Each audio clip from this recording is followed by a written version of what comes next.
What's good, YouTube? This your boy, Mr. YG82, coming at y'all with not a deck profile, but a discussion video.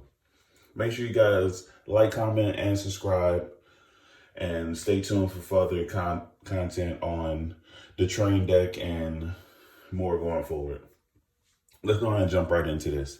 So we're going to start off by talking about Exodus, the Ultimate Forbidden Lord. Arguably the best extender for this deck. Going second, you're normally going to try to hand trap your opponent, slow them down, so that way their boards are easier to break. Now you have monsters in the grave. Free summon. Normal summon. You have not used any effects yet. No Duracrane, no Bullet Express, and you're already right there ready to make a rank 10 play and OTK your opponent. That's simple. And with stuff like Zeus in the format now, where if you don't kill them, you at least just go into lib without using any effects, attack over their whole board, make Zeus, blow up their back row, and you still got 2 materials. That's pretty good. Which leads me into the next board break / support for the train deck. Cyber Dragon. Cyber Dragon, along with Mega Fleet, is amazing because even though you have like Zoo in the format, that's not really a link monster type deck, you still have a lot of extra deck monsters that people are putting in the extra monster zone. So you can easily just Cyber Dragon, Chimera Tech, boom, you got a free level 10 out. You can drop Exodus because now you have Cyber Dragon in the grave, or you can normal summon, and it works amazing. I actually use these 2 in pair because like it's just too ridiculous. It's like, okay, cool, you got Appaloosa, special, let me get that Exodus, put my Cyber Dragon back, OTK, there's nothing else to it, and I haven't even used my normal summon. So these 2 in conjunction is amazing together. I definitely say, if you haven't tried it, try it out. I mean, you can definitely do it in this format. It's definitely worked in previous formats, and I don't see why it wouldn't work in future formats. So let's go and slide that off to the side. All right, so got to talk about him. Eldritch, the Golden Lord. So now that he's affordable, you see I got the gold version. Didn't want to drop all the extra cash on the secret, even though my deck is like max ready. I'd rather just go ahead and get the gold. I don't even like gold, but it was so cheap. I just like, why not? And I've tried him out. He's actually not that bad. So I might actually do upgrade to the secret. They're getting cheaper by the day. So I might actually check that out. But Eldritch, the Golden Lord, spot removal, because you can get rid of those dead spells and traps in your hand, whether it's an extra field spell or whatever the case may be. And you can remove any card on the board. Also, the recursion. You got 2 urgent schedules. You can only use 1. Ditch Golden Lord with the field spell. Bring it back by sending the other one set from the field. Boom. You got a free level 10. That's at 3,500, which is pretty big. And you get to search off the urgent that you just sent to the grave. So Golden Lord definitely has some synergy with the deck. I would not suggest playing more than 1 because you don't want to commit too much stuff to search them out and all that kind of stuff like that. So 1 is definitely a good number for that card. Moving on, the Gizmic.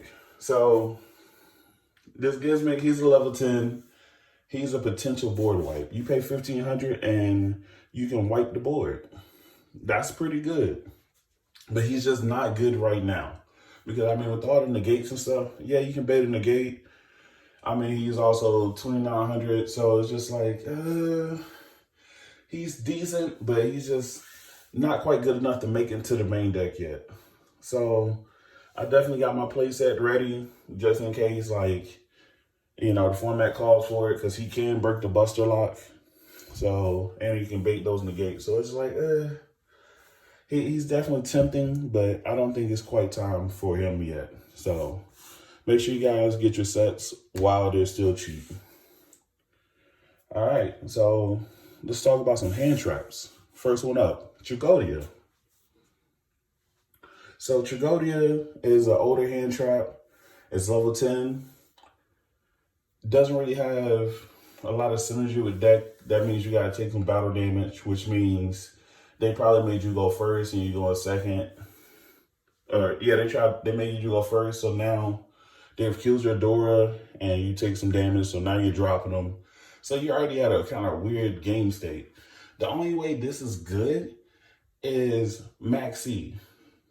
So when Maxi was legal and I was playing Maxi, Tragodia is amazing because you Maxi him, draw into the Tragodia, and then they attack you, you drop him. They can't get over it because it's like 3,600 or something stupid. So Tragodia is actually pretty good. It'll be better if Maxi comes back. But for now, I'm going to toss that to the side. Talk about the next hand trap. Guardian Slime. Of course, with Guardian Slime, you got to talk about Gizmic God Slime and Metal Reflect Slime. So this little package is just a worse Tragodia because, like, yeah, you draw into it, you take some damage, you copy the attack it to the defense so they can't kill it one time, and then it's just like, all right, now what? Like, you already took damage. They don't kill it, they kill it, whatever. It's just not, unless there's like a new training card that comes out that you take a little damage or something, where you can just drop it for free on your turn, it's not gonna go. Maybe if another FTK rears its head or something, and you take some damage, then it's like, oh, cool, you burned me? Let me go ahead and drop this, and now I got a monster on board. But even still, it's just not optimal to play. God Slime is pretty cool because, like, it's hard to get off the board. They can only target it. But again, you got to play one of these other two to get it out, and it's just not worth. Metal Reflect Slime's too slow for a go second deck.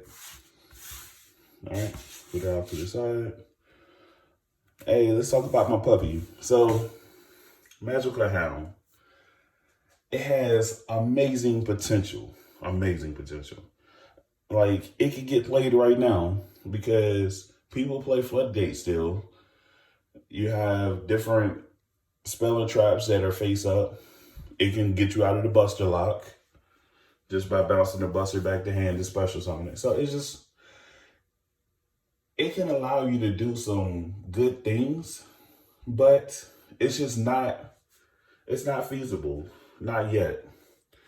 I mean, I can see you signing in against dinos, bounce their field spell, special summon it, and then, link with the token and him so that way you can make something to clear that. But it's just like, I don't know. Like, you could definitely try side it, but right now it's good. It might be good against dinos for that one thing that I just said with the bouncing Lost World, maybe the Buster Lock. It's all, you got to hard draw it.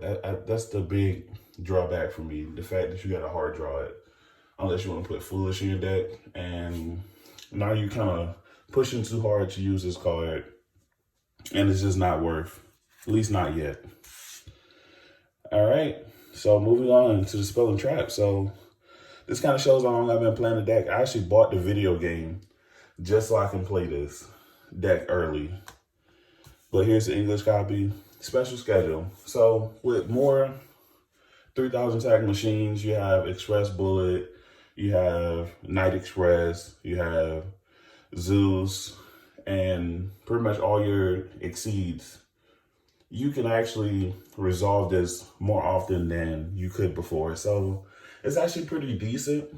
And then it also has a graveyard effect where if it gets sent, you can get back a level 10 from your grave to your hand. So it has some recursion too. If you do decide to play it, I say 1 is the ideal number. Any more than 1, I think you're adding extra bricks that you don't need in your deck. That's just my opinion on this one. I've actually played it before, but that was before Sisters of the Rose, and we got all this new support, so you kind of had to play it. All right. Talking about reborn cards. Iron Call. So, Iron Call, same thing, but it's for the level 4 and lower. And it's just not that good unless you're playing like the Scrap Engine. If you're playing the Scrap Engine, you can bring back Scrap Recycler, but it's effects negated. So it's just like, it's not giving you any kind of benefit to play it in this deck, other than just getting a body on the field.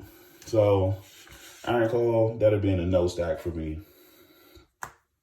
Iron Draw, though. Iron Draw is a draw card. It lets you get 2 cards if you control 2 machines. Your opponent makes you go first, or you decide to go against the grain and make it go first build of trains. Iron Draw at 1, maybe 2 might be ideal, because most of the time your first play is going to be Dora. So you're going to make your Dora. So you special your 2 machines, make your Dora. Well, before you make your Dora, play Iron Draw, and then make your Dora.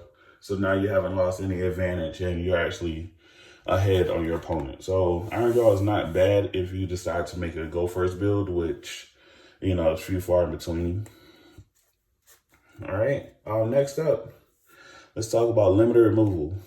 So limiter removal is actually pretty good. I've actually played it a little bit, but it was only a 1. When it went to 2, I tried it at 2 a little bit. Went to 3, I was just like, all right, I'm done with it, because like I'm not playing 3. It just allows you to get to that OTK just a little bit quicker. The big drawback, if you don't kill them, you lose all your monsters unless you overlay on top of them or something like that, which is an option now since you have Zeus. So, because it only destroys the monster that was on the field at the time. So, I guess you can say it's still pretty good. It's just not needed. Because we have Lid, because we have Zeus. It's just not needed. Same thing goes for the next card, the Current. So, with this one, it's more of a, you boost from the defense. So it's really good if you use it on like Lib or Dora, because they have a big defense, but it's not as good if you use it on some of the other ones. So I would definitely say I would like this one a little bit more over limiter, but not so, because limiter destroys, but this one doesn't. A limiter boosts everybody. This only boosts 1. So it's just like they have their gives and takes. But if you do decide to play those cards, just know that both of them are pretty decent in their own right. The next one, Train Connection, pretty terrible.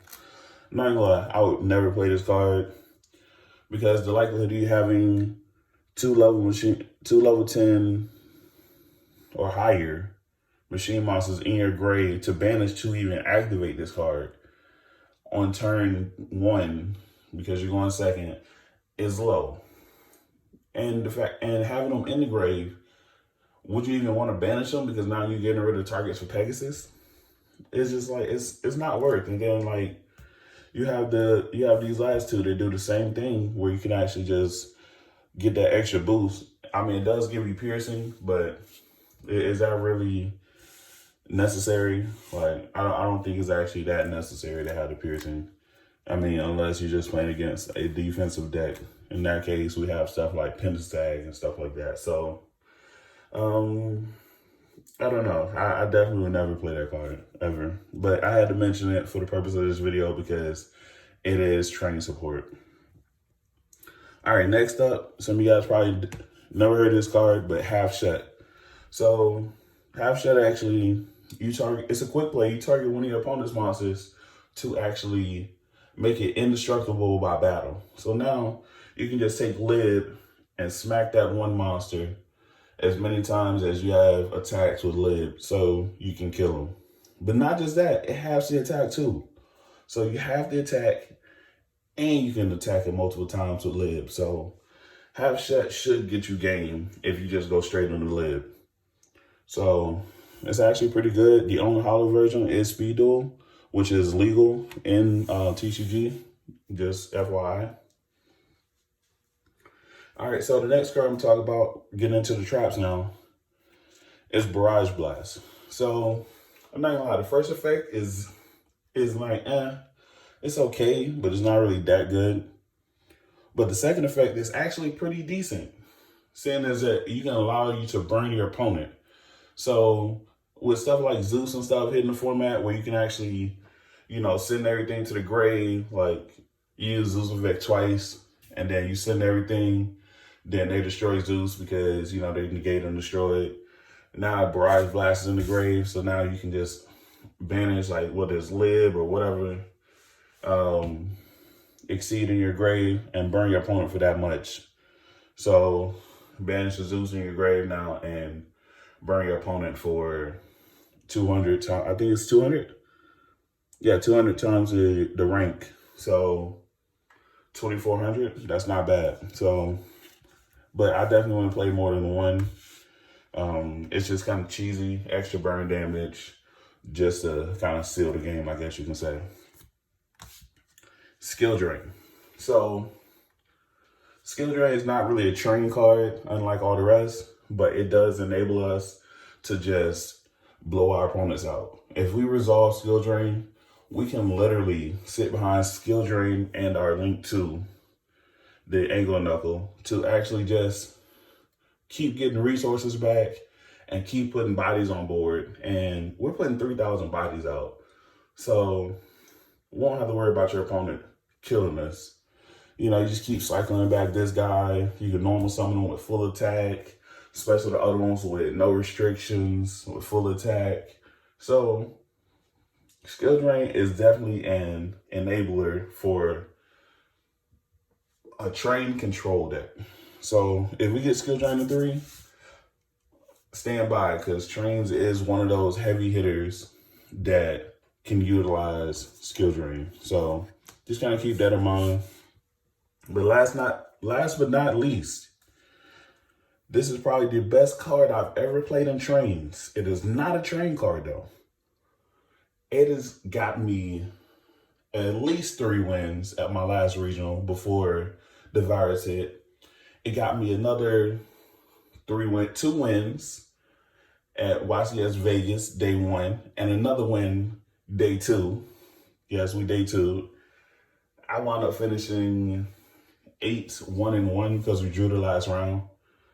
But my team overall, you know, we didn't make the top cut, or else you would have definitely seen that train deck profile.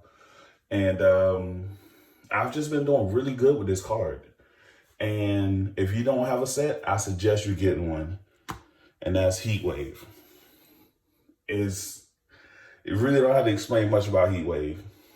Your opponent, like, you sided in game 2 or 3 because you're playing against combo and you know they're gonna make you go first. Slap this card down, pass turn. You don't have to do anything else. And now you playing against a combo deck that can't combo.